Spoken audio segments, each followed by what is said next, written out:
Garden রিচে অবৈধ নির্মাণ construction ভেঙে পড়ার ঘটনাস্থলে মুখ্যমন্ত্রী মমতা ব্যানার্জি। সকাল 9:10 দুর্ঘটনাস্থলে পৌঁছান মুখ্যমন্ত্রী।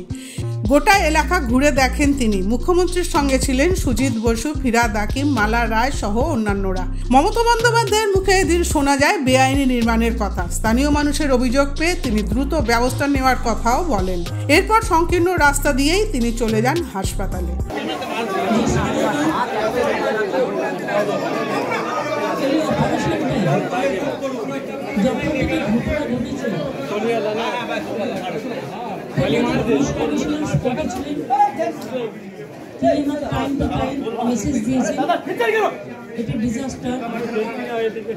মেয়র নিজে স্পটে ছিলেন, তিনি আমাকে মেসেজ দিয়েছেন। সুজিত বোস আমাদের ফায়ার ব্রিগেড মিনিস্টার, তারাও সারা রাত এখানে ছিলেন। আপনারা জানেন এগুলো খুব কনজেস্টেড এরিয়া, আর এটা আজকে তৈরি হয়েছে টাউন এরিয়াগুলো।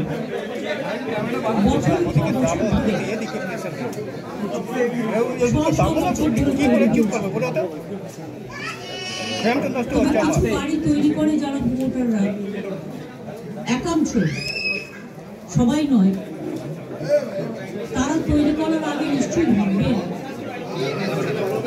তার আশেপাশে যে গরিব মানুষগুলো আছে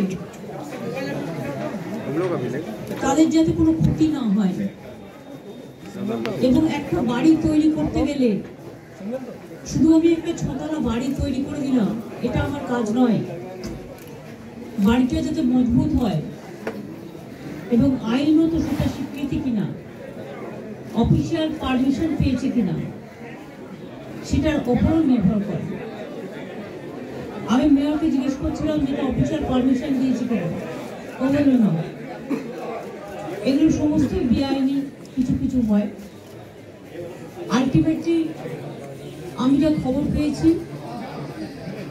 আমাদের পুলিশ, ফায়ার ব্রিগেড, ডিজাস্টার সবাই সারা রাত ধরে, এবং লোকাল মানুষ, কাউন্সিলর, স্থানীয় যুবক যুবতীরা, এলাকার ক্লাবগুলো সকলে মিলেই, রমজান মাস চলছে, এইসব এলাকায় সকলেই উপবাস করে থাকেন। তা সত্ত্বেও এরকম একটা দুর্ঘটনা ঘটে গেছে, যার জন্য আমরা সকলেই মর্মাহত। এবং এখনো পর্যন্ত যেটা রিপোর্ট আছে, 2 জন মারা গেছে, বাদ বাকি এখনো 5-6 জন ট্র্যাপ আছে। তার মধ্যে আমি একটু কল্পনা, একজনের পা আটকে আছে, বেঁচে আছে, তাকে একটু বের করা হয়েছে। এরকম ভেতরে ঢুকতে একটু টাইম লাগছিল, তো এখন মোটামুটি তারা ভেতরে ঢুকে গেছে। রেস্কিউ অপারেশনটা যত তাড়াতাড়ি হবে তত ভালো। এবং তাদের পরিবার পরিজনরা হসপিটালে আছে। এখানে হেলথ ডিপার্টমেন্ট থেকে শুরু করে, ডিজাস্টার ডিপার্টমেন্ট থেকে শুরু করে, ফায়ার ব্রিগেড ডিপার্টমেন্ট থেকে শুরু করে, কর্পোরেশন ডিপার্টমেন্টের সকলেই আছে, স্থানীয় মানুষরাও আছে। আমি শোকসন্তপ্ত পরিবারের কাছে দুঃখ প্রকাশ করছি এই ধরনের ঘটনা ঘটার জন্য।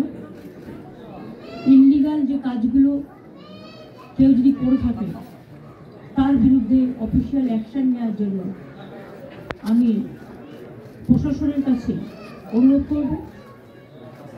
আর যে পরিবারগুলো আজকে অসহায় হয়ে গেছে, তাদের পাশে তো সরকার দাঁড়াবে, এবং ডিজাস্টারে সরকার অলওয়েজ হেল্প করতে পারে, অফিসাররা করে দেবেন। এবং যাদের বাড়িঘরগুলো ভেঙেছে, গরিব লোক, তাদের বাড়িঘরগুলো অফিসারদের আমি বলবো দেখে নিতে।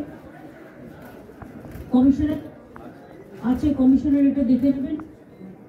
তাদের পরিবারগুলো, প্লাস যারা ইনজিওর রয়েছে তাদের পরিবারগুলো, প্লাস বেআইনি যে কাজের জন্য এই ঘটনা ঘটেছে, অ্যাকশন নেওয়ার জন্য।